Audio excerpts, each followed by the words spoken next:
பிரதமர் மோடி சென்னை வந்தபோது இரட்டை குழந்தை பிறந்துள்ளதாக கூறி பொய் சொல்லி ஏமாற்றிய பாஜக நிர்வாகி தலைமறைவாகி உள்ள சம்பவம் பரபரப்பை ஏற்படுத்தியுள்ளது.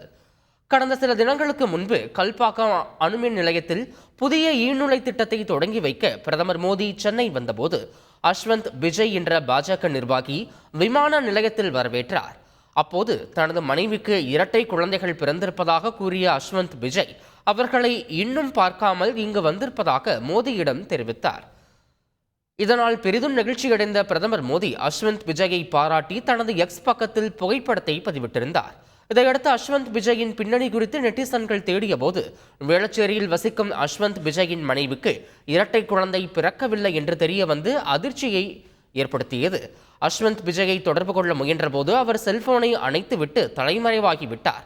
நல்ல பெயர் வாங்க வேண்டும் என்பதற்காக பிரதமரிடமே கட்சி நிர்வாகி பொய் சொன்னதை நெட்டிசன்கள் கேலி செய்து வருகின்றனர்.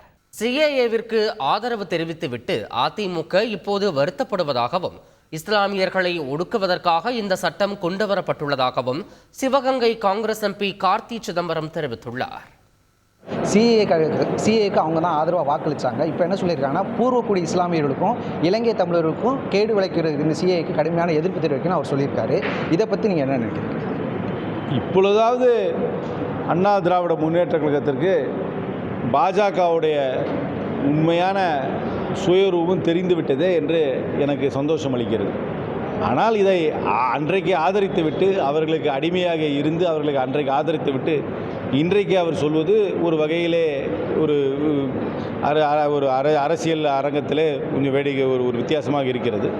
ஆனால் இந்த சிஏஏ சட்டம் என்பது அண்டை நாடில் வருகின்ற அகதிகளுக்கு தஞ்சம் கொடுப்பதற்காக கொண்டு வரப்பட்ட சட்டம். ஆனால் இந்த சட்டத்தை ஏன் நாங்கள் எதிர்க்கிறோம் என்றால் வருகின்ற அகதிகளை மத ரீதியாக பிரித்து இஸ்லாமிய சமுதாயத்தை சாராதவர்களாக இருந்தால் அவர்களுக்கு தஞ்சம் கொடுப்போம், இஸ்லாமிய சமுதாயத்தை சார்ந்தவர்களாக இருந்தால் அவர்கள் தஞ்சம் கொடுக்க மாட்டோம் என்று சொல்வது ஏற்றுக்கொள்ள முடியாது.